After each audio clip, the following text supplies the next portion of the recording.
Apologies. Can you hear me now? Can you hear me now? Do you know what it was? I had to mute my mic for some reason. I mind why. I don't think I did. I was trying to make about Facebook had been like, oh, your post has been deleted from Facebook, so I had to do that, and I must have muted my mic. Good evening, one and all. Mate, we've rushed through these. We've got a proper Halloween episode. Should we just continue doing them straight after? Because this has been a hell of a lot of fun. Might as well. Why the fuck not? What the fuck not? Have you been enjoying watching these Halloween films? I know. Oh, well, I mean, we're going to get into these two absolute smashers. I mean, this is childhood material for me. I mean, look what I'm wearing. Eat me. Right? And I also have this very picture. I've got the T-shirt with that on it, but I thought I can only wear one, so I'll wear it on one of the next episodes. I've got about 12 Halloween T-shirts and 3 hoodies.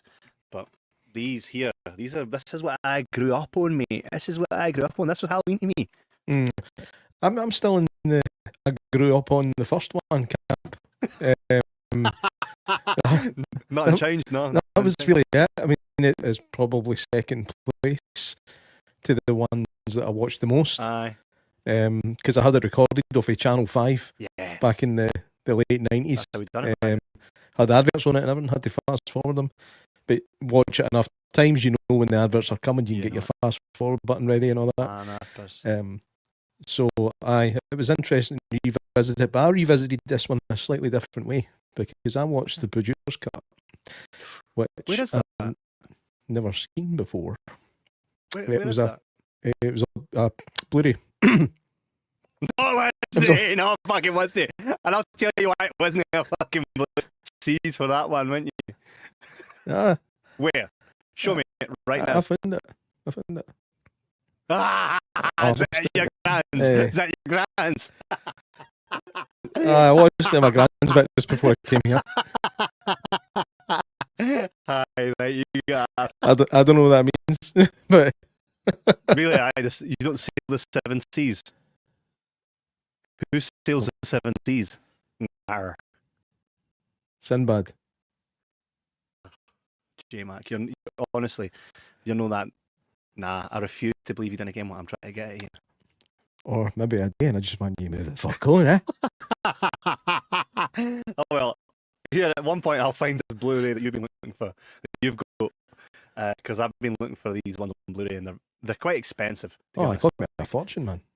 I wish I could remember how much it cost. But I just misplaced. So you watched the producer's cut. So I didn't even know there was another cut. There's quite famously 2 cuts of this film. Basically, the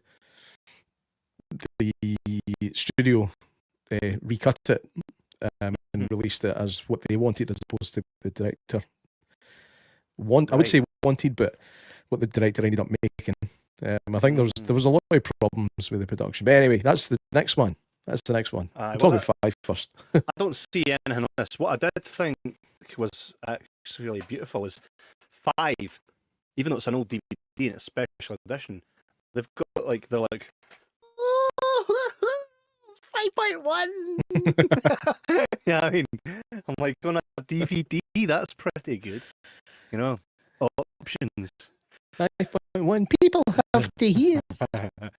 That's no a speaker term, that's a drawing on a speaker. On screen he looks a wee bit different, right? He looks more like Bolo Young here. Just a wee bit different. He's Bolo Myers. This might be the worst mask, I think, for me. Probably, aye. Again though, it's saved. It saves itself, because why would you have the same mask every time? He's coming back and going, where's that thing I like? Oh, there's another cheap shop version of it. I'll just grab that one. You know what I mean? I mean, I get why, but I just don't get why they chose that specific one, or why they made. I don't know if they made it or if it is just another stock thing that they fucked about with. The one in Clash was much better. It kind of looks like there was a guy that was in a lot of 80s and 90s movies, like lots of different types of films, sci-fi, action, whatever. and he looks just like that mask. And I'm going to see if I can find a picture of the guy. He was in Tango and Cash. I know exactly who you're talking about. And he looks. I know exactly who you're talking long about. hair. Yes, I can see him in my head. Do you know the guy? Him in my head. I know exactly. He's like that. In the film.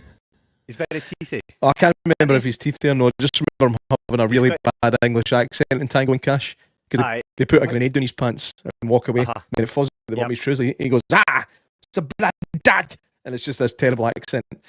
I'm going to find this guy's name. He was in Blade Runner. He was in Enemy Mine. He's been in loads of stuff. I can see him in my head, mate. I know exactly who you're talking about. What else was it that I saw him in? Can't mind.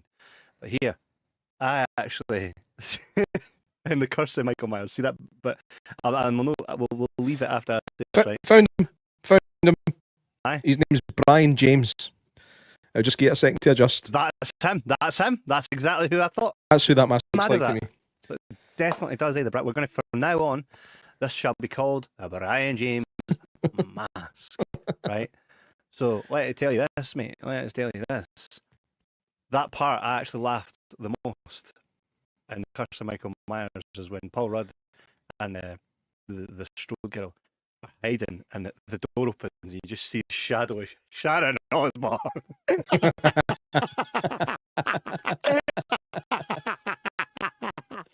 So I laugh my head off. You know what I'm talking about? Oh, I can see exactly why that mask would give off the shadow of Sharon Osbourne. Whether I remember the specific moment you're telling me about, I'm not sure because these two cuts are pretty vastly different.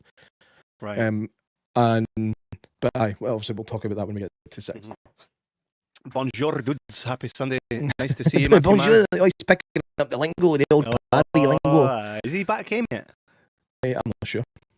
For his Disneyland? Sure. Or is he tuning in for Paris? Paris. Yeah, Paris. I always think it's funny when you go to European countries and the polis are actually called the polis. The poli. P-O-L-I-S, polis. So get this right. They've also got weird sirens over there, like. Could you imagine my laugh as a siren? Ice cream vans should have your laugh. That'd be something, eh? That'd be something, man. Right, so get this right. Miguel in the last film gets obviously shot by the Evil Dies Tonight crew, right? The OG Evil Dies Tonight crew. And falls down a hatch, and then they're like, right, let's get some dynamite and blow this up. He's gone. What I like about this film is it does the same thing that H2O does. Resurrection does to H2O. Gives you context on what happened after the ending. Mm-hmm. Right? So he's like, nah, here, I've just been shot to hell all the way down here. So what I'm going to do, just in case they throw some dynamite, is I'm just going to like crawl very quickly and jump in this water. Right? To which he does. Kenny just gets up, dusts off all the shotgun bullets and all dynamite. That. Finds a wee cabin and is like, right, I'm just going to crash here. To which this wee dude, right, this unsung hero, is like, yeah, I'm going to look after you, Michael. Don't you worry about it. He doesn't know nothing about him. He's like, here's a strange guy with a mask that just tried to choke me. So I'm going to give him a good place to sleep and probably feed him till he's all better. And naturally, it all goes tits up for him. Who'd have seen that one come? I know, right? No back in the hotel or Disney. Oh, class, man. Class. Coming in for Paris. The French telly is piche. Do you know what's funny? They say when you book Disneyland that you get Disney Plus in your room for free. Right? Well, that's no bad. You go into wee things like Disney Plus, click, and it's like you can enter as an existing subscriber, or you can take a 7-day free trial. That's not getting you up for free. That's signing you up for a trial that you'll pay for later. That's a drawing. Disney Plus. That's a drawing free Disney Plus. That's what you're actually, if you are watching Disneyland, we forgot to log out. So if I see weird shit starting to show up on my continued watching list, it's some random cunt in the Girls Themed Hotel room. King Matthew the Third, what's up? How are you guys tonight? We're good, mate, and we're glad you're here. Definitely makes this show more enjoyable when you guys are singing along, so you should hit your comments, tell us what you thought, right? So Mhm. Halloween 5 is it's basically, right, Jamie Lloyd, what you've been playing it, right? So I think they shot out to making her the next boogeyman / boogie girl. Cut me get it off, because I do, and I like it. That's a good part of it. That's what it is. So they shot out at it. I was like, we'll just make it that she's traumatized, can't speak. Again, going to mirror what you said in the last episode, J-Mac. Danielle Harris is fucking excellent for we consider what age she is and the type of responsibility she has to this film and to a horror film in general. I think partly what's so scary about 5 is the fact that Danielle Harris is terrified. You're terrified for her. You're like, well, this is a kid experiencing this, and she's acting exactly as a child would, experiencing what she's experiencing. Do you know what's funny? After I finished it, I thought to myself, which I didn't think I would. I think 5 was better than 4. I know that kind of goes totally against the grain. A lot of people think part 5 is boring, but I actually found Michael scarier in 5 than I have for a while. I don't know why. I can't put found them scary in 4. I can't put my finger on why. I wish Danielle Harris will wish be I why. could. Danielle Harris will be why. It might be. Maybe you just feel it more. But also, there are some good parts in 5 as well, though, by the way. that part could be better. Could have been a wee bit better. Could have waited, Michael. But again, it kind of ups the ante a wee bit with the kills again, which is what I expected to happen in 4, and it didn't. Remember, it started off with the thumb through the forehead and that. And I was like, oh, here we go. And then it was just kind of running in the middle after that. This one goes a bit more, almost Friday the 13th with the kills. There's a lot more variation in what actually happens to people. Here, let's talk about this kill for a second in Halloween 5. Rachel, do you not think that was such a throw absolute kill for waste? A waste of a likeable character. I wasn't even sure she was dead, mate. I was like, no, was that just a vision? Well, I kind of knew she'd been stabbed, Because but it doesn't kind of verify that she's dead until way later in the film.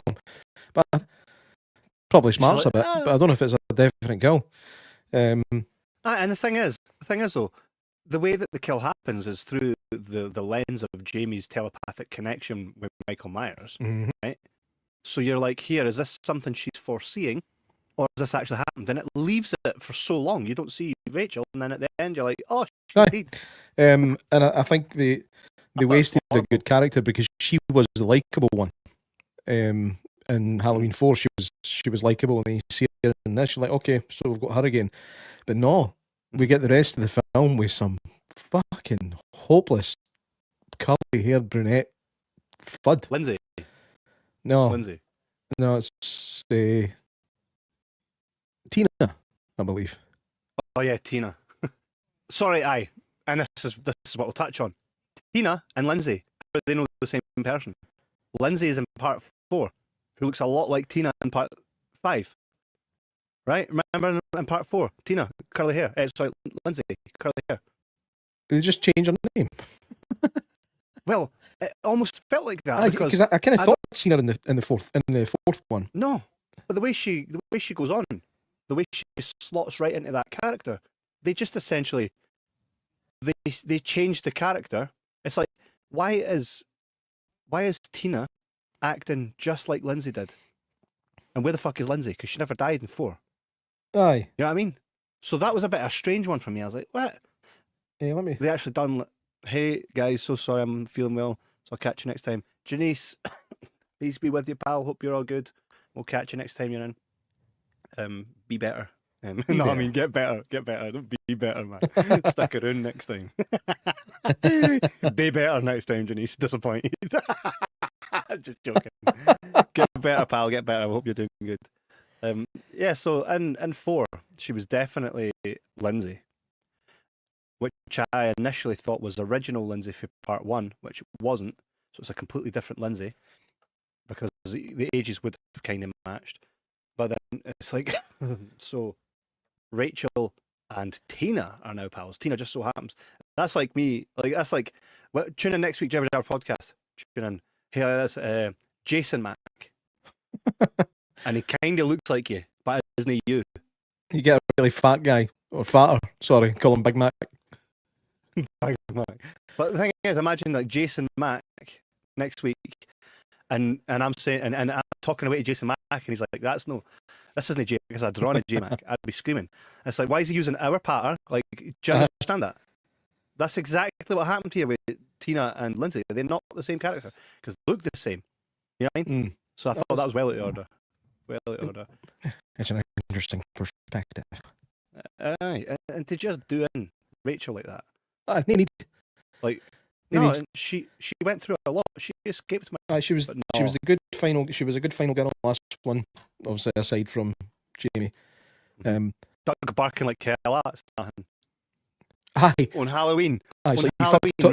You fucked off for a year because you were scared, right? And then you come back and then you're having a shower and at Doug's barking. The first thing you would do is shit yourself. You'd be like, I am not in this one. In this particular film, he's such a psychopathic nut job. 100%. Like, I think he's kind of going mental by the end of the first one anyway, right? But in this one, it's almost like he just hates Jamie. It's like he's trying to protect her on one hand, and on the other hand, he's like calling her a bitch for not talking to him. Why won't you tell me where he is? She can't talk, you muppet. Why are you protecting him? You know where he is. You know where he is. She's sitting there like that. This guy's scarier than Michael, by the way. It's like she's sitting there like terrified to the point she's literally drawing it on the chalkboard. He's coming, so she's being as transparent as possible. But he's just like, nah, not enough. Do you know what I mean? Unbelievable. And how does he know about the telepathic connection? Because she breathes heavy when something is done in. Come on, man. I think he's kind of got something with him as well. Nah, he just knows them. He's raised them essentially. Jamie Lloyd. There's flashbacks to the whole I done my stepmom, even though it's not her stepmom. Keeps getting referred to as stepmom by Loomis, but it's actually her foster mother. Aye. Yeah. You did this to your stepmom! You've been watching too much porn, mate, because that ain't no stepmom. I'm stuck in the dryer again, Jamie. I know, that's the next one, the curse of Michael Myers. Wait a minute. Am I right in saying my memory serves that there was somebody in the dryer during that film in The Curse of Michael Myers? But I rewatched it and I'm like, why was nobody picked out of the dryer? I could have sworn the missus' head was in it. Right. Well, the one I watched it just there, and there's a heat in the dryer. Right. So I still got the specs on in that somehow. Am I thinking of another film? Maybe I am. We could be mixing things up, but I was expecting, with the fact that like the tumble, the dryer or the washer, whatever it was, a top loader. Remember top loaders? You had video versions and fucking washing versions. Yeah. But it's running, and you can hear something clearly banging about in it. Yeah. So you're expecting the heat, because he's literally just chopped the heat off with an axe outside. Right. But then all he does is pull out like a bloody cloth or a bloody bit of cloth. Is that a Mandela effect? Might be. Mate. Because here's another thing as well. Yes, it's going da-dum, da-dum. But see later on in the film where she falls down out of the ceiling. And then Michael's like, here, let me just give that axe back. Also, how's the machine running? Power's off. I know. The power's off and it's flooded to shit. So I don't know why it's running. Correct. Right? But here's the thing, right? See, he's like, she sees her brother. Oh, we're talking too much. We'll get to it, right? When we get to that film. We'll get to it. Fuck, I forgot we were still on 5. Yeah, I feel like 5 is quite. I felt that Michael's scarier, and the more it goes on, they found ways to make him. His presence in the Curse of Michael Myers is far greater. Also, in 5, don't you just love one of these jock guys? Oh man, Henry Winklish. Henry Dinklage. There's a lot of like guys that are clearly in their 30s going out with teenage lasses in this film. It's a bit creepy, like. Well, what age is Jamie Lloyd when she becomes pregnant with Michael's baby? She's probably about 17. No, because she's 7 and 5, and it's 6 years later. Do the maths. So that lassie in 6 is meant to be 12. No. She's driving a motor now. Mate, Michael drives a motor and he didn't learn how to drive. But he's a great driver. You see him in the car chase, man. Again, back on 6. Here, we screaming at this mask. What is that? Love it. Absolutely love it, man. Stu Arnold. Oh man, it is like Stu Arnold's first mask and his actual face. This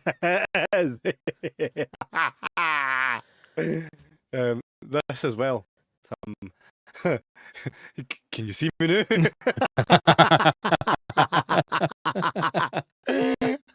You're not hiding, Michael. That's not a good shot of Michael Myers, Tam. That's a draw in a shot. God, they were a bit to be desired. Ken, what I mean? This whole waking up like this. So we first of all see a tattoo that we never saw ever. And I think the trilogy, they call it the Thorn trilogy. This was the way of explaining Michael Myers. So if I'm correct in saying he heard a voice that was given to him by that white guy with white hair, and all he needs to do is go and do it in his family, and then he'll become pure evil, which is what he became. Yeah, I don't think they should have ever started trying to explain why he is what he is. I think it was stupid. I think it was a bad move. He is just an unstoppable killing machine. That is it. A good way to go. Well, unstoppable, you think? I think it's Oh no, still talking about Halloween 5. Sorry. I feel like we've got so much to say about the curse of Michael Myers, and because I think that was a bit of a pivot. It was the last in the Thorn trilogy, right? Halloween 5 had some. It had some decent kills, and that Loomis was batshit. Like you said, Jamie carried the film again. A lot on her shoulders. She did really well, which is actually quite sad because when it came to 6, she wanted to come back. She did. And they said, well, you can't unless you get your... So she did it. Which she did. And then they didn't offer her enough money to cover the legal cost of doing that. They wanted to pay her $800 for a role. It's like, fuck you, man. They fucked her over well and truly. Yeah. And the thing is, as well, I'm sure they weren't even transparent about we're moving on with you. You know what I mean? They weren't even transparent about that. I don't think she was too super keen on the way the film goes for her character either, because that is ridiculous. I mean, what's she, like 15 minutes you get with her, if that? If that. But anyway, Halloween 5. John says, I kind of wish Myers had used a different mask in the film. Makes zero fucking sense that he always finds the same white shit. Imagine how scary he'd be cutting about one of those big rubber horse masks. You know, that's an interesting thought. What if he did have a different mask and not a boiler suit in every film as well? What if he just connected to that though? It would make him harder to find. It would make him harder to find each time if he was wearing a different costume, especially at Halloween. No, he could literally be anybody. That's actually a great idea. Let's remake the whole franchise. Him cutting about as a fucking Teletubby. Then he came poking. How far are you going to stick the knife in, Michael? Just a tinky winky bit? What's that song you're singing? I'll just la la. Let's get it in hand. Aye, it is. But I know that would be good. The thing is, though, one of the inflatable dinosaur suits. Somebody sprays fart gas and he's like, it's a Tyrannosaurus Rex. God. Okay, now. The thing is, he always tends to bump into a mechanic. That's how he always gets the boiler suit. I mean, bump into and bump off a mechanic. Aye, every time. You know. Again, I said it in the last one. Don't be a mechanic in this franchise, in this universe. Like the mortality rate for mechanics in that area, the statistics must be fucking terrifying. I know. You got Myers insurance. Well, listen, mate. See that Myers insurance? You need to claim it. The boy's just been killed by Michael Myers. I know. Oh, it's an act of God, mate. Sorry. It's like a specific Michael Myers insurance. Ripped his jaw clean off, taken his teeth, put them in a jar. How do you mean it's an act of God? Everything's an act of God. Actually, in mysterious ways and all that pish. The way that Christians like to explain shit stuff that happens. Why does he give 100%. children cancer? What's he like? Works in mysterious ways. We can't ever know, truly. You know, I think as well that it's quite gutting that they actually do off with the characters in 5, and then introduce new characters that we're never going to really care about because you've just given them to us. Whereas Rachel held a lot there. You know what I mean? Rachel had a good bit of Laurie in her. And I think that's Yes. why she was likeable. And on top of that, she was really big in the previous film. We've already invested in her, so let's just kill her off. Mate, the thing is, I hate to do this, man. You need a pee. A pee. It's been a I welfare. can tell you need. It's been a welfare. I'm getting a bit shifty. Getting a wee, Go, getting a go, wee mate, bit go for a pee. on the go for phone a to pee. Santa Claus. Right, I'll be through shortly. I'll remind everyone that you can actually. You can. Oh, what the hell! This used to be so simple. This. Oh, there we go. You can actually, if you're not already. It's not even let me do it. What the heck, man? This show. There we go. You can. The wee QR code up here. If you scan that, you can go to our link tree and follow us on all the places that we are. But aside from that, talk a wee bit about Halloween. Interact with us here, folks. Tell us what your favourite Halloween film is. And you can't pick the first one because it's excluded, actually. Really, really dug. Because they were the ones I had on VHS. Probably not even the VHSs with the covers. Just ones that were taped off a telly. Ken, what I mean. He's back with a brand new work. There he is. J-Mac. Hello. Sorry about that. All good. Has there ever been a killer horse movie? Wild horses. I don't actually think there has. There's been movies where people have been killed by horses, but never killer horses. There is. It's called Killer Horse. You're fucking. It's on YouTube. You're kidding. That's got to be a Lamageddon style thing. Caris Hell. Slaughter Horse. Yeah, loads. Sleek Horse movie. Red Horse. Oh. A few. There's some to avoid for the watch list. A future watch. But I think it's a shame that they done away with the characters. I mean, I'm no gutted at some of the characters they actually gave us. Like, there's some in there that are pretty decent for a couple of bits. She was. Do you know what she reminded me of when she first showed up? Kelly Preston in Twins. Yeah. She had a bit of that in her. Yeah. Came out right. And then she got a bit of something else in her, and it wasn't about your home.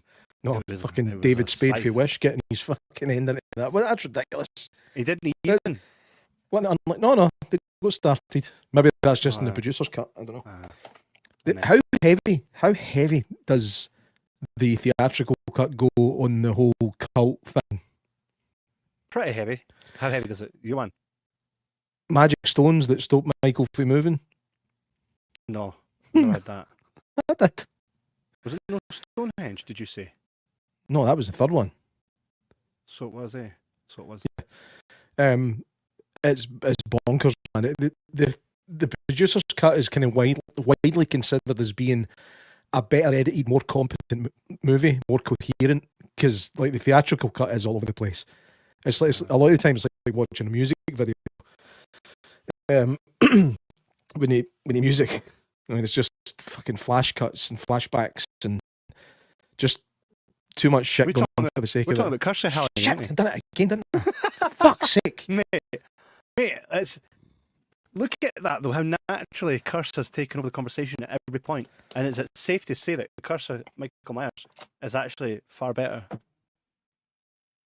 than the fifth one. It has to be. Look at what we're like. No, the one I seen. And the thing is, that's not just me being facetious. I seen a different one, and it was fucking crap. Fair. Here, my one only says the Curse of Michael. Look.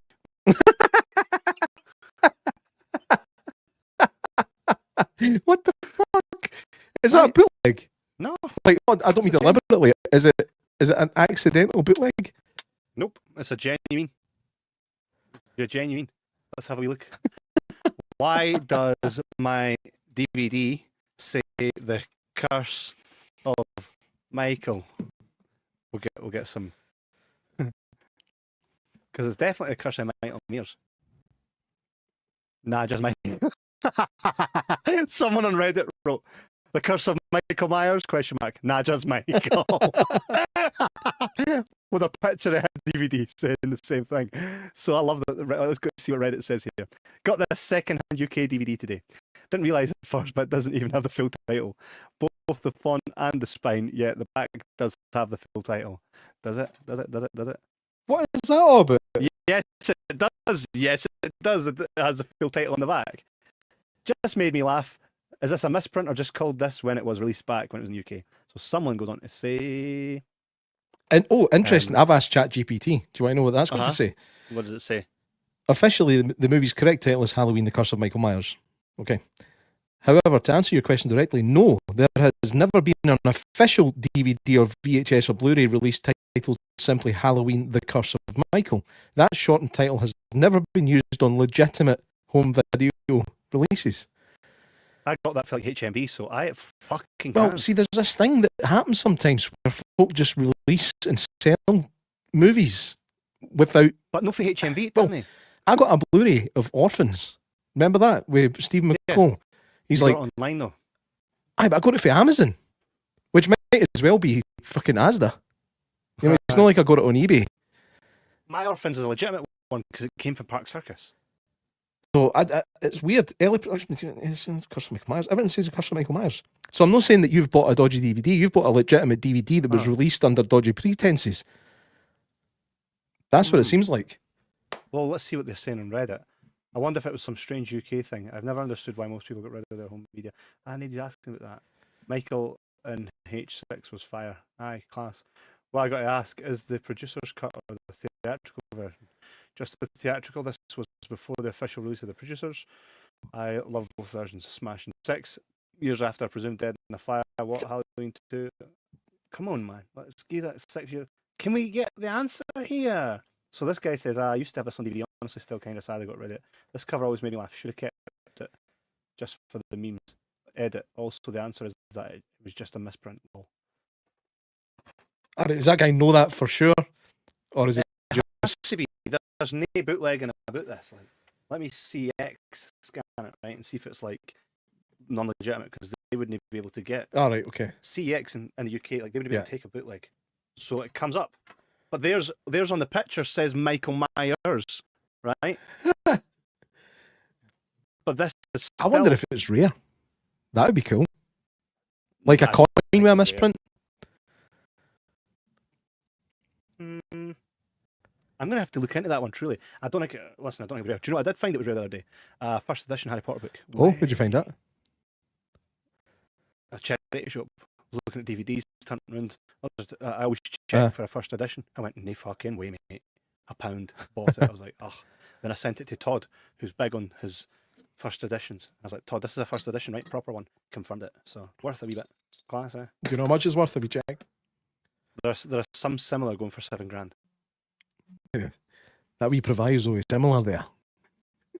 What does that mean? I found the exact same one that's funny. No, that's very similar, but I'm too like to even really pursue it and look at it. Do you know what I mean? Mine probably isn't gonna go for that. See if it was right. Mm-hmm. You got that for £1 for a charity shop. What charity shop was it? No, Deborah. British Heart Foundation or something like that. Right, okay. Would you, if it was worth that much money, split it with them? Would the fuck? Good man. Why the fuck would it? It's not even theirs. I know. They got it for fuck all. You know what I mean? And I'm surprised they sell it for £1. They're actually one of the better shops because they actually have reason. But half these charity shops are fucking putting things above retail when they get them for fuck all. I've noticed it, by the way. Like, my wife notices it with clothes. Like, there'll be a blouse or something, or whatever you call a blouse these days, a lady shirt, and it'll it'll still have the tags on it, and they'll have it because it's designer. Say it's, I don't know. Like, I don't want to go like Gucci or anything like that, but something in between Gucci and Primark. Give me an example. I don't even women's clothes, mate. Oh shit! I thought you did. What about G-Star? Is that? Do women wear that? Or is that just guys? I don't know. I don't know. But they're selling like a single shirt for like 50 quid. And you're a charity that's shop. not a charity shop price. That's taking the piss price. Absolutely. Oh, sorry, we can't sell you these Pokemon cards because they'll probably fetch a bit because they're going on eBay. I know my kids, they're worth nothing, mate. Look at yous. Oh, the Pokemon cards, they must be worth something. eBay. Well, no, sorry, we can't sell this to you. Nah, okay. Fucking, they need a good fucking slap. So no, I'd sell it for $7 grand. Then go and take a piss on the door and laugh. Charity starts at home and that. Aye, fucking right, bastards, man. You know what I mean? Here, I'm leaving that arse about. I'd give it, but see if somebody was like, I really love this book, I'd give it to them. You know what I mean?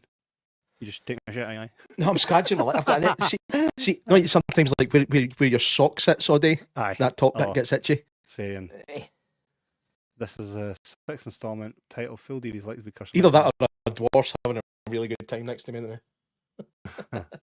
DVD converting errors. I think. Why does it? It has to be because I did notice that years ago. Michael, I wonder why the particular movie gets so much criticism. Nah, that's not what I was looking for. This one here, maybe this will be my saving grace. No, I mean, no, it'll not be worth anything. Like, but I just think, why don't we say Halloween, the Curse of Mike? All the people saying I found one. Halloween. I know. So DVD converting errors. I've been going through my collection of DVDs and hit on 4 DVDs that would fail on attempts to conversion. Harry Potter, Order of the Phoenix, Curse of Michael Myers. Oh well, this is nothing. But aye, strange. Anybody out there that knows where's Nards when you need him? He's doing it for the love of horror. The Curse of Michael. Tell us why it doesn't say Myers on it, because that's ridiculous. But the way Michael gets done in this one is he doesn't. He gets taken into jail with his mask on. Now, aye. For anyone that has been through that process, they literally take your socks off to make sure you're not hiding a blade. I take everything off you. So, tell me why the hell he's just in there, locked up, with his mask still on. I kind of thought that was when I seen it. I was like, there's no way he'd still have that mask on. But the annoying thing is, they had revealed his face earlier in the film anyway. They could have just had him facing away from the camera. That's all they needed there. Mm-hmm. That's all. Leaving the mask on was a stupid move. That was a stupid move. It was cartoony. But it was probably the best views that we've had of his face since the first one. You see his face. The actor. It's very, very quick. In the first one. Tony, what's his name? Moran. That's who it was. Tony Handsome was. Aye. Well, he's no handsome, mate. He was maybe only handsome that year. You seen Tony Moran? No. The thing is, as well, he went through a period of absolutely shitting on the fans, being like, "Why would I want to go to a convention? You're fucking idiots! I was in the film for 30 seconds, and you're like," and he proper shat all over the fans to the point he was like, the conventions were like, "Here, we're doing convention. You want to come and make a ton of money just for being that in that scene?" And he's like, "Oh, I love the fans," and the fans were like, "Get this cunt to fuck! We are not coming to see him. Get him off your convention." And they boycotted the convention. Really? To the point, Danielle, they were like, "Nah, he's a piece of shit. Look at all the things he said. He said that Jamie Lee Curtis was a slag and that John Carpenter was doing her and she was sucking his cock, and that's why she got the role." Like, these are all the things he was saying about the cast, about the thingy, to the point that when they started announcing him for conventions, fans were like, "Nah, we're going nowhere near him. Like, if you don't take him away, we're not coming to your convention." I don't know why. I've just imagined that John Carpenter's cock looks just like his head. Got a big handlebar tash. Ask Jamie Lee. That's not a cock, John. That's only a cock with a tash. But so Danielle Harris was like, "Here, let me try and help this out." She done like a live Instagram with him and was like, "Maybe go over what you thought." He's like, "Oh, I'm sorry," you know. It's like, "You're sorry, yeah. Weren't they sorry before you started getting asked to go and go from conventions?" I mean, I'll get in touch with him. Like, mate, I know you lost all that money for no doing the conventions and that. I've got a Harry Potter first edition. And if you come on this podcast, I don't know what can we really speak. He was in it for one scene. You know what I mean? Remember the guy that said it was For the Love of Horror with the Lost Boys. Yeah, And it was Tim Capello getting interviewed on stage, and he's like, "The It Lost was- Boys was a huge part of me, Charlie, and obviously you were a massive part of that." And he called him out, and he's like, "I was in it for fucking 12 it seconds." was the boys that are still doing the presenting now. It was funny to see he called out, man. It was class. He's like, I was in it for like 3 seconds. I still believe. I don't know. Fucked him, man. Fucked him. Honestly, shut the fuck up, Tim. Okay, I missed something. Nah, sometimes you just get a vibe, eh? I'm just like, no, fuck him. I get that vibe. I'll tell you later. But so he was only in there for like minutes. Don Carpenter. Don Carpenter. Featuring Jamie Lee Curtis and Deborah Hill. Class. So during this era of Halloween, Jamie Lee Curtis is like, no thank you, no thank you. Apparently has never watched any of it. So this is the era of Halloween that I grew up on. Do you know, I don't believe that for a second. Well, I don't believe I know, but I don't believe it. I don't believe she's never watched them. Otherwise, why would she hate them so much? Well, she only heard. I think she's heard about it. Aye, but any decent person would make their own decision, eh? Any decent person, correct, J-Max? I don't think she's seen them. Is she coming on next week, aye? She'll be here next week. Aye, so it basically ends where he's in the jail cell and then a shadowy figure shows up. There's a lot of gunfire fighting. I'm saying fucking Terminators, the police station. 100%. Imagine it was those Silver Shamrock folks. That'd have been cool as hell. Well, So that interesting point for the producer's cut on Halloween 6. what was the all right? Well, we're going to get to that because we've been itching to get to it, mate. So that happens. So we get to Halloween 6, Curse of Michael Myers, or Curse of Michael, whatever edition you got, right? And they're saying in this that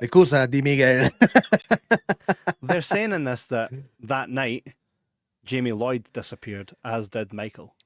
Yeah. So before we crunch into this, J-Mac, what's the perspective there from your edition of watching it?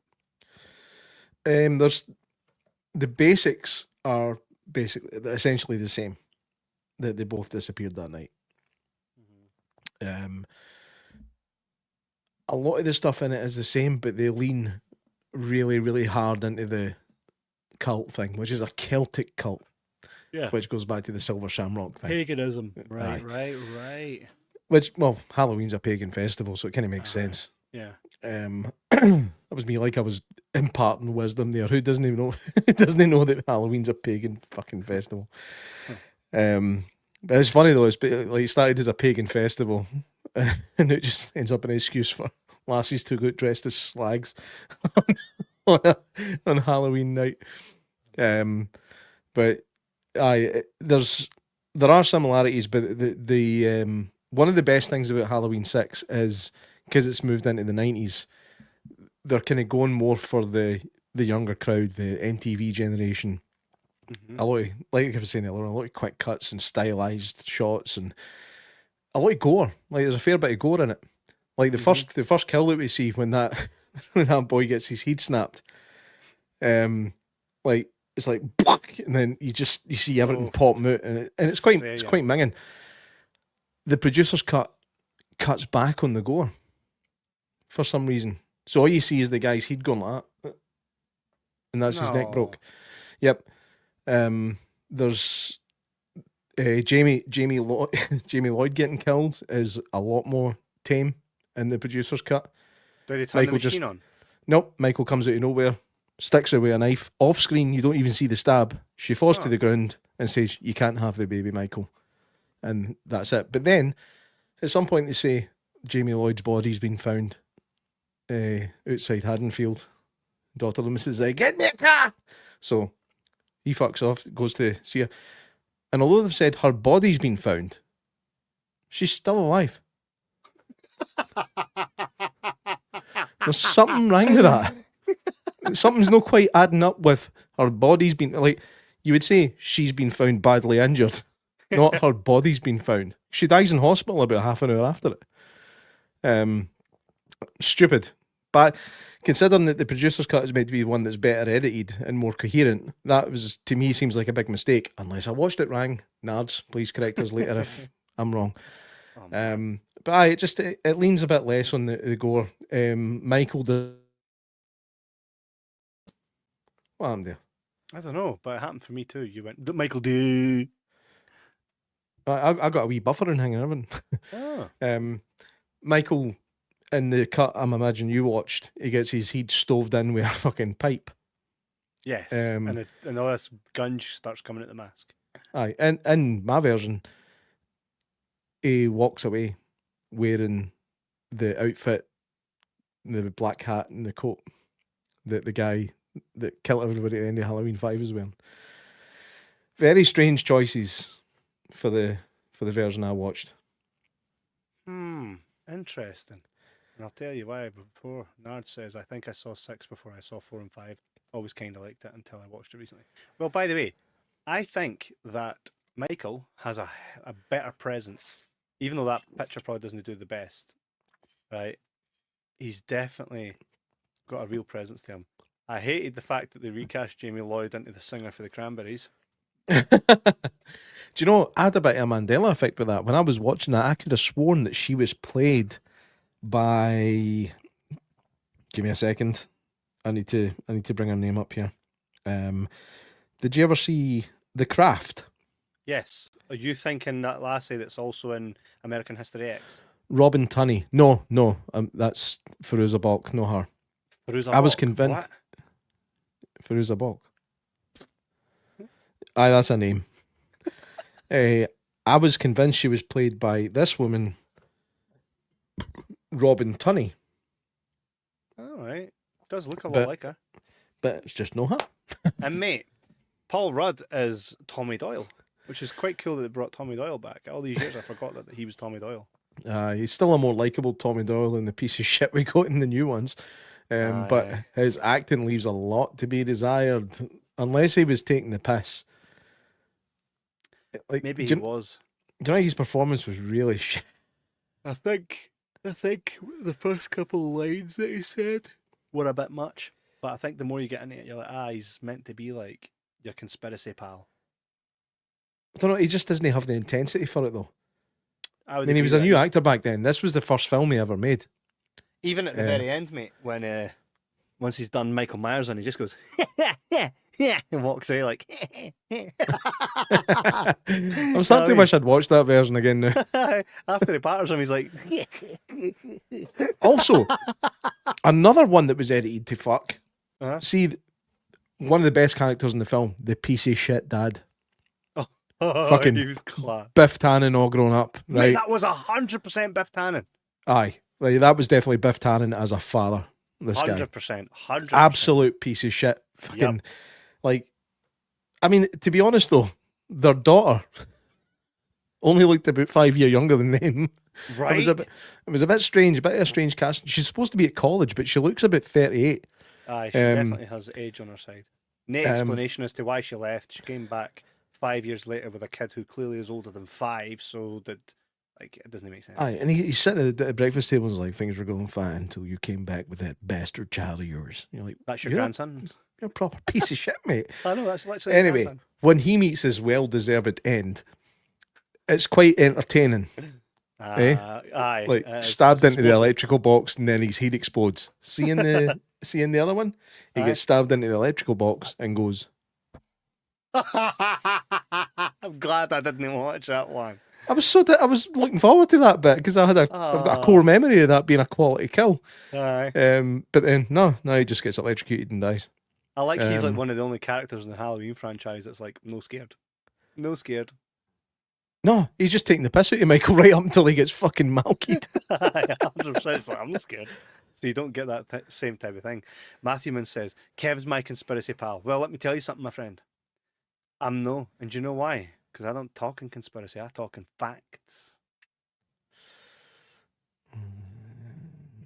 It's only conspiracy when you're like, that's probably not going to happen, or probably didn't happen.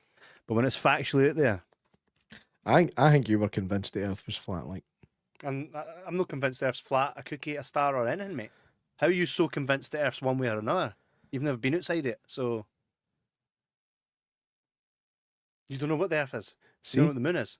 see, I'm not saying it's flat or it's circular. All I'm saying is I don't know. So you're more of a conspiracy theorist than me. What are you telling me it is? no, I'm going with a scientifically proven fact This- that it's a sphere or well, spherical. well, what I'll say is, I'll say to you off air, all right? But Why? no, because I didn't want this Halloween episode to turn into a fucking flat Earth versus the globe Earth thing. But saying something like scientifically proven when there's like no actually a scientific, like, How many times have they tried to scientifically prove that it's flat and failed? I don't know because Plenty. I've seen it. And contrary, it's the best stuff I've ever seen on the internet. there is a few times, but I'm not one way or another, mate. That's what I'm saying. All I know is I don't know. So I'm no conspiracy. I'll take facts as facts, and everything else is who knows. That's my. So unfortunately, I'm not your conspiracy pals. I'm actually just a straight shooter. These vaccines will be fine. Fucking called it, mate. Anyways, back to Halloween. So did you think that these two were going to get together? I mean, the formula would normally state that they would, but there was no need for it, so that was left out. That's another thing as well. I felt like this Halloween film and the last one, because they took away the characters that we already had invested time into. They don't actually develop the characters a lot. You're only kind of introduced to them, and then they're done in, or they're running for Michael. You know what I mean? So do you think a horror film is better when there's more on the line? I do. I 100% do. I just feel there wasn't a lot. I think when you care about the characters, it helps. I've said that about a million different films. Of course. Like most of the time, like if you feel like a horror film has failed, it's because you don't give a shit what happens, or if you're rooting for the killer all the way through. Yeah. Rooting for the killer all the way through is a sign that a franchise has just lost its way. Friday the 13th did it. Freddy Krueger kind of did it as well. But with Michael Myers,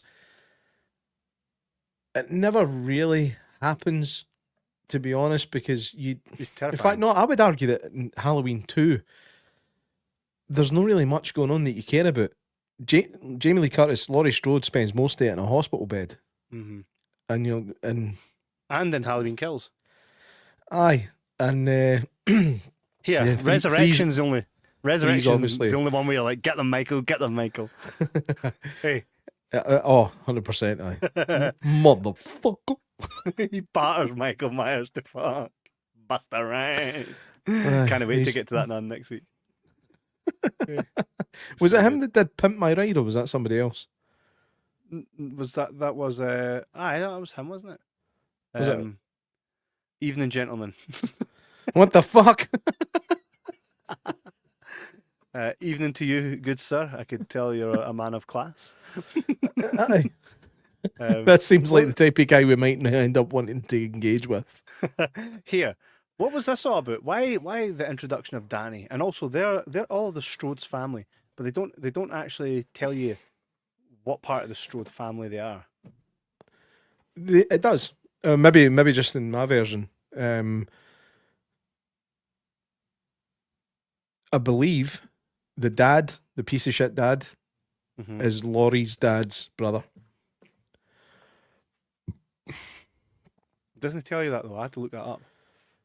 It was in the film I watched. What did they say? It was about the fact that he had bought that house. He had bought the Myers house off his brother. His brother couldn't sell it to anybody else. He got it for an absolute steal, but he never told the family what happened in it. Oh, like you wouldn't know when you're a fucking Strode. Are we saying that this film's not particularly good? Like you wouldn't know. Right? Everybody knows, and yet you're a Strode and you don't know what the hell happened in that house. You're a Strode that's old enough to have been alive when it was all going on. You know what I mean?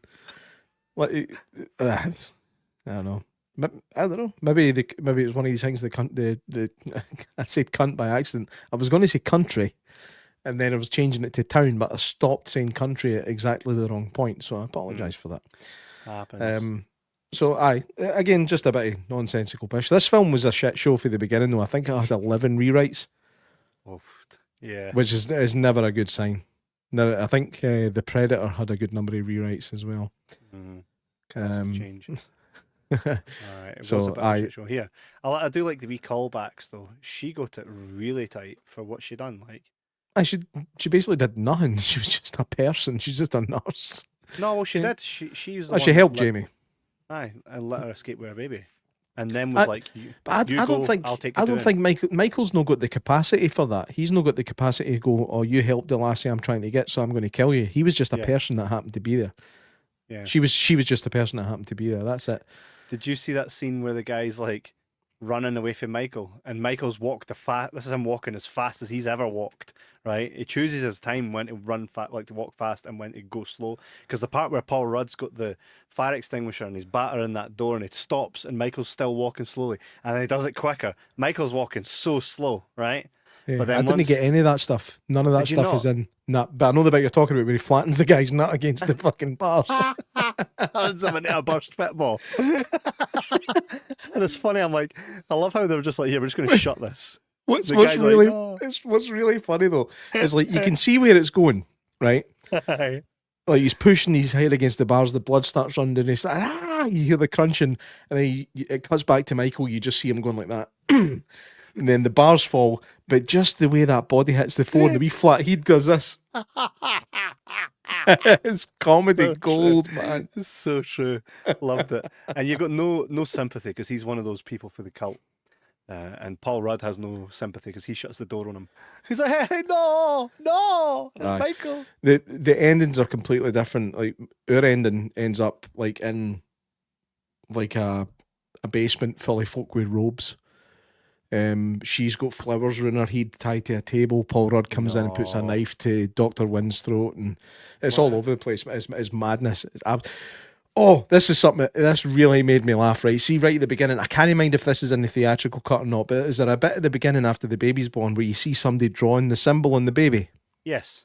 Right. Did you notice? He's got the knife. The symbol's already there, but for some reason he's trying to draw it on extra. Right, so he's not cutting the baby with the knife. He's just using the knife to make that symbol out of blood on the baby. He starts putting the fucking knife on, and the baby moves. Right, it's like as babies do. It's a real baby. So, and the wee Thorn symbol ends up with this extra big line coming off it. Right, well, he just wipes it off with his thumb. Yes, I did see that. Here's the thing, mate. No such thing as a take two. I just spat over my mic. I'd like to watch that back in slow motion.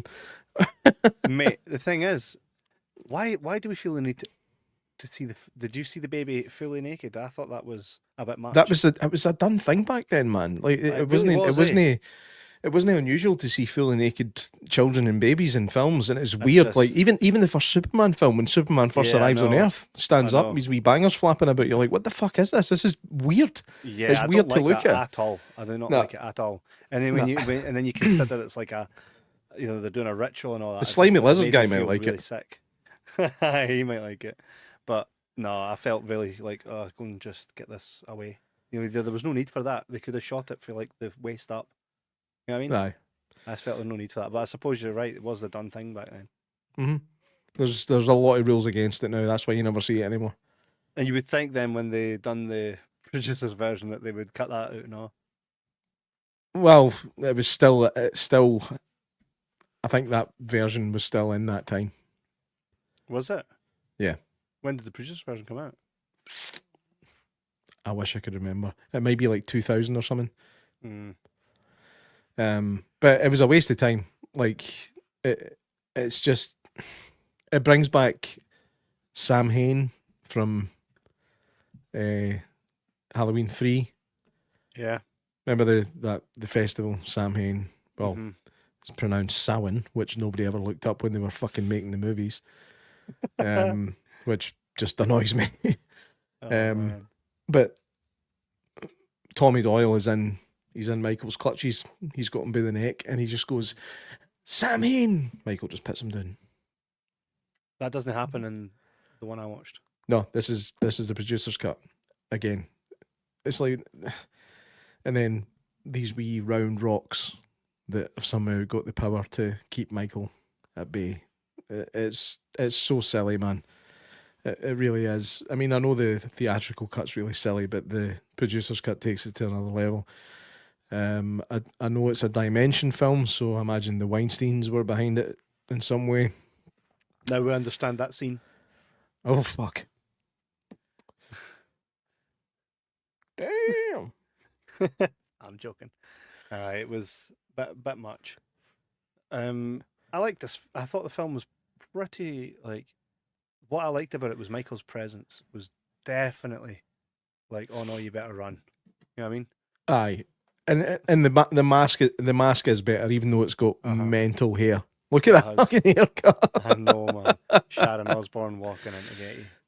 It's a bad hair. That's a person. That's a serial killer that likes to talk to a lot of managers, right there. 100%. And the thing is, it doesn't get much better when it goes to H2O because the hair's quite similar. So it's like a natural progression. Now H2O, which we'll be covering next week, actually forgets about everything in between. Goes 1, 2, and then it goes to H2O. Yeah. Yeah. And then Halloween 2018 goes 1 2018. I mean, I suppose it's a bit of the freedom that goes with these types of films that if you tell people before it comes out, listen, just so you know, this one's ignoring all this shit. And folk just go, okie doke. Yeah. That's fine. Totally. And I loved the first Halloween. 2018? The 2018 Halloween. I loved it. Loved it. I had sweaty palms and everything in the cinema watching it. I was fucking freaking out. I read the novelization of it as well because I fucking couldn't get enough of it, right? And the thing is as well about that, one of the things I loved about it where they got so right is Michael's not Laurie's brother, nor does he give a shit about her at all. The only reason he goes back to Haddonfield is because he's taken back there by the doctor, that crazy doctor boy. Aye. He's the reason that... Oh, what's his name again? He puts her back in Michael's sight, and I don't even think Michael remembers her. No, it's his plan. His plan is to get him to kill again for some fucking reason. I know. But anyway, that's a few films away. I know. So I brought it up, so I'm sorry. Are we gonna? I know next week we're going to do H2O and Resurrection. Will we do the Rob Zombie? Why not? We need to do it in order. So we'll need to do H2O Resurrection, then do the Rob Zombie Part 1 and 2. Part 1 and 2. Rob Zombie Part 1 and 2 for one episode is going to be a fucking assault on the senses, by the way. Aye. I'm not even talking about like just how much more violent and gory it is. Just constantly folks shouting and swearing at each other for 2 hours each fucking time. Very Rob Zombie. And then I think we'll see for the final, the trilogy, will we do a full... Because we have done Halloween Kills and Halloween Ends episodes previously. So I'm pretty sure we've done most of these already as well. No? I'm pretty sure we have. I remember doing The Curse of Michael Myers before, I think. No with me, mate. You must be podcasting somebody else. Oh, man, I'm podcast cheating. I'm telling you right now, look, Jibber, I'll Google it. I'll Google my own show because I can't mind. The Curse of Michael Myers. Right? We've never done it. Do you know how I know? Because I do all the artwork and all the prep for it. I would have remembered doing the prep for it and the artwork, and I've never done it until now. Do you know what's funny? I've Googled it right now, and said episode that we're on right this minute is the one that's... This is me just trying to look like the laid-back podcast host that I am. Like you, Devon. I'll just show up and talk. So, look, it's even saying right now live. Aye, so we'll do the final trilogy, but we'll just do it as one episode, right? And we'll just go through everything that we enjoyed about it. Because if you want to see Halloween, and I'll point there to Halloween Ends because I've got a big fuck off poster there of Michael. If you want, it's a shame. That. It's a great poster for a bad movie.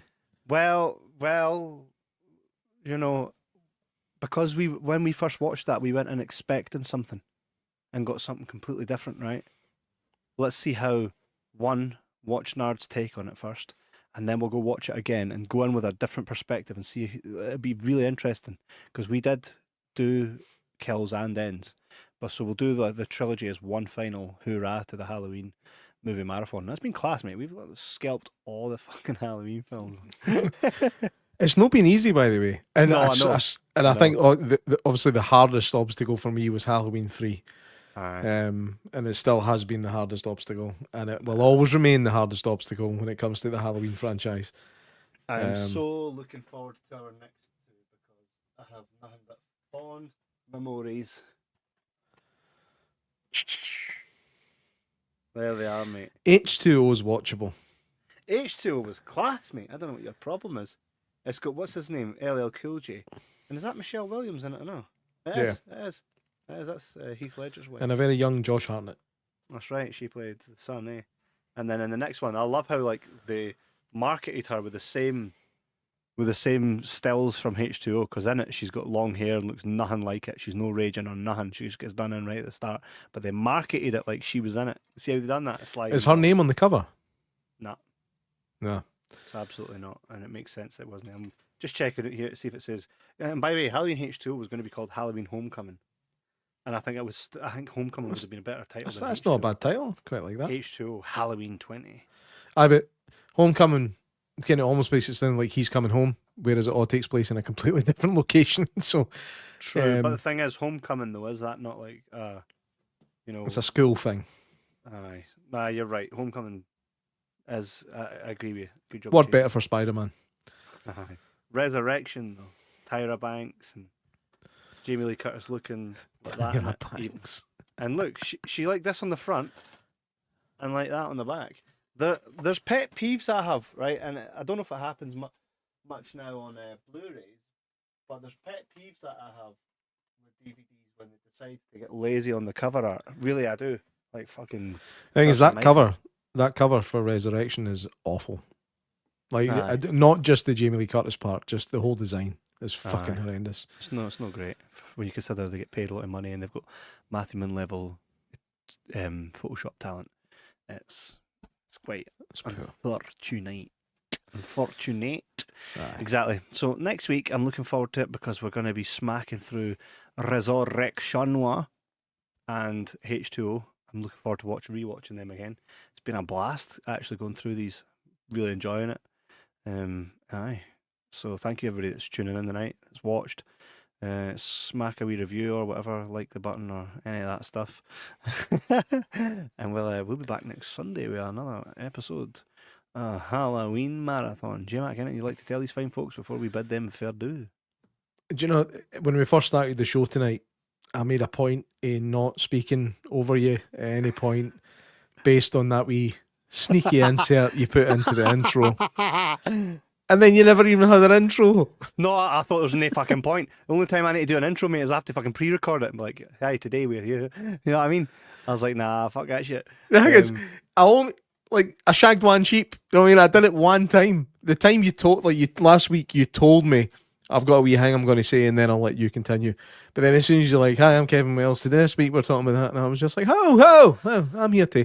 Mate, and I was getting to it. It was in my script. I know. It was my fault, right? It was my fault. But then to have that small little incident included in the intro for our next show, I thought was a wee bit harsh, and I'm just wanting to put that out there. Fuck off. No, mate, I had this big script where I was like. And I was getting to you. I was like, I'm Kevin, blah, blah, blah, blah. And as always, and I put a good bit about you. And I was like, fuck it. It's ruined. You were raging. I could tell you were fucking raging. It's because I literally said to you before, can I just say this thing? And then I will hand it over to you. So I was like, fucking no, man. And because it's live, couldn't you do it again? You're just like, fucked it. Fucked it. Yeah. It's not like I just said. Yeah, I mean, but who knows? Maybe one day after 8 years, we'll figure out how to. Did you have this intro done as soon as the show was finished last week? No. Do you know what though? Clickety click. To be fair, mate, I was like here because I think to myself, what's relative? How do I keep it quite relative to what we're doing? And I thought, right, maybe I'll do like newspaper articles or show of Michael Myers and that. And then I thought, we're Jibber Jabber. I need to put something funny in. And I thought I'd do something funny for J-Mac. And I thought, there it is. I'll make a thingy, right, just for you. You said, Kevin, I'm going to dip out and come back in, just start the intro. And you notice I waited till you came back. I did. I came back in and I was just seeing your face sitting there, and I was like, "Oh shit, can he not see me? Is there still something wrong?" And then the intro started. I was like, "Right, I'm assuming everything's all right." And then it took me a second to. I was looking at it, and it was like podcast host. And I was like, "What the fuck?" I'm reading it, and then I saw my face. I was like, "What the fuck's going on here?" Is any of the article relevant to the story? No, it was all like trivia about the films. But that was like, it was meant to be the headline and then trivia's about the film. And I thought, I can't like play the intro and then he comes in and has missed it. It's a wasted effort. It was for you. I appreciate that. I did piss myself. I don't know if you saw me. I was having a right old hearty chuckle to myself. So was I when I made it. I said, Lauren, come here, check this out. She was like, that'll be funny. You know what I mean? So next week I need to think a really good one. So if anybody has any ideas, let me know. I've got a green screen or not. If anybody's got any ideas, because I've none. Well, I sit down and I go, right, I need to make a funny, and because this is our Halloween specials, we're doing a marathon, I thought I'll put a wee bit into the titles and stuff. So, you know, what today, I always add one of the Daft masks in there as well. Aye. So I'm like, well, we'll figure it out. So I'm going to have a good think in the noggin. Maybe I'm just itching to dress up as Michael and do something in front of the green screen, but it needs to be right. I don't want to do it for the sake of doing it. And then it's like, oh, that was quite shit. Remember the Fistful of Dollars one? That was class. Right, thoroughly enjoyed that. Me too, man. So if a good idea comes, it's worth it. And by the way, you can actually this like a fiver. This can Oh, lovely. ASM fucking spaghetti western. Look, it's got like a big book. Like it's got it's got all the discs and the books and all that. Pretty cool. That's lovely. I like that. I know, I love it. And do you know what? One of my favourite Disney films when I was growing up, right, was actually Snow White. I found this one. I know. Look at this. Right, ski rat, and then it's got the artwork in that book from Disney's original designs. Oh, that's cool. That Nice. made it, because I wouldn't be picking up any DVDs and that, but I was like, oh, this is class. It goes through the artwork and all that cool stuff, all the concept work and all that. I thought that's worth it itself, man. That's definitely worth a quid, right? Aye, 100%. Class, eh? In fact, it was 75p. Fucking hell. Even though it said 50p on the sticker, and she's like 75, I'm like, is that because there's a book with it? It's like when you go in, it's like all DVDs £1, but this is like a 4-pack. You know, like what's in one size. It's like the case is like that, but there's 4 films on it, and there's like 4 DVDs. I'm like, see if she tries to charge me more than a quid for this, but then I'm like, Kev, listen to you, it's a quid. Do you know what I mean? Like even it's still worth more than 4 quid, but it's the principle, mate. Like, I remember. don't fuck. This isn't a charity shop thing, but you remember Music Magpie? Still, I worked for Music Magpie, mate. Fucking hell. I worked for them. Well, I had a whole bunch of DVDs I was getting ready, like Leprechaun in Space and many other classics. Don't do it, right? mate. Don't give them to it. Oh, I did it. It's done. It was done. I think I made like 80 quid out of it. It wasn't bad. Really? I sent a lot back. But I had a Top Gear box set, right? And it had three different Top Gear specials in it. So I scanned the barcode for the box set, and it was like 150. I was like, that's a bit pish. No, I'll keep it. So for 150, I'm keeping that. Mm-hmm. But then when I took them out of the case, I realised that each one had its own individual barcode, and it was like £1, £1, £1. I was like, that's me. I like it. Fuck the box. Ridiculous. No, I get it. That makes sense. Fucking craziness, eh? I hate the fact that they've devalued everything nowadays. How did you work for Music Magpie? I didn't know. I thought it was all robots and cyborgs. They opened stores. They opened stores across the UK. One was called right. That's Entertainment, and I was like, is that where that stuff ends up? Yeah. That's Entertainment was a class shop, man. I'm imagining you're probably going to say they were shite to work for. No, they were good to work for. The guy that ran it was a wee wokey bitch. Thought he was Snow White, right? But I had a job, and then they were looking for Christmas temps, and I was like, I could do those shifts on top of my other shifts. Like, I just want to go into working amongst DVDs and that.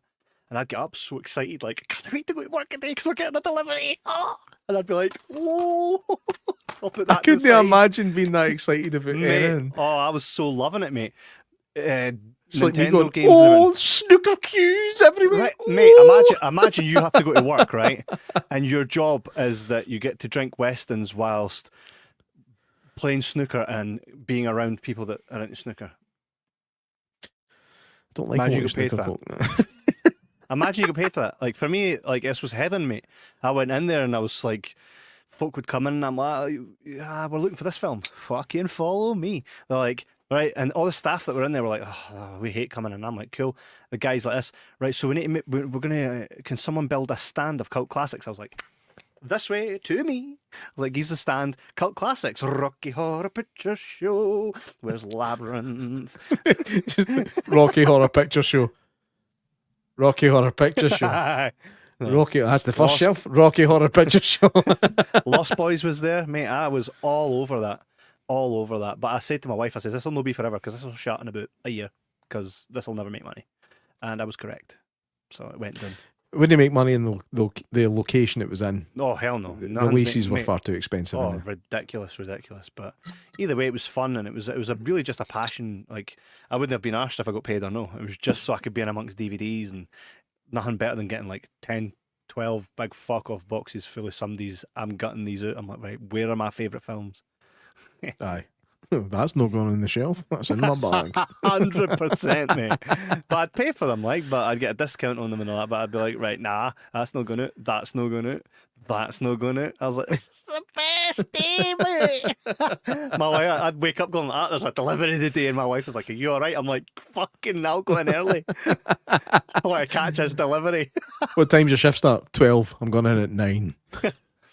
Fucking waiting on the boxes coming, man. Oh, nothing more special than that, man. It's so good. You might have went through my DVDs. Unlikely. I didn't see anything about snooker or fucking Top Gear, mate. Mate, I'm normal as well, you know. Don't know, like, I'm only joking. Nah, I got some things in my collection. Maybe one day I'll do a wee video on where I got them and all that. But there are some things in my collection where I got for there at the time. It was a good time, mate. One of those good times. Aye. Yeah. So, next week, lads, we'll see you then. J-Mac, anything you'd like to say? No, I'm done. I'm done. Absolutely finished. Thanks for being here. Take it easy, folks, and I shall see you next week.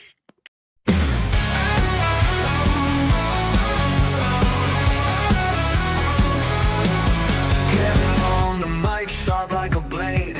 J-Mac cracks a joke, got the crowd swayed. Sundays light up as they set the stage.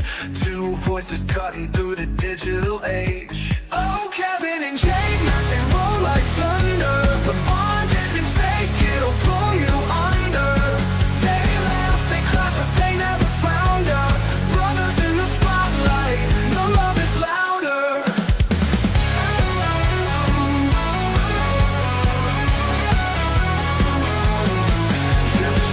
And loyal week after week. She laughs till her ribs ache, the jokes that they speak. Matthew Min drops his takes, always on point. The podcast rolls smooth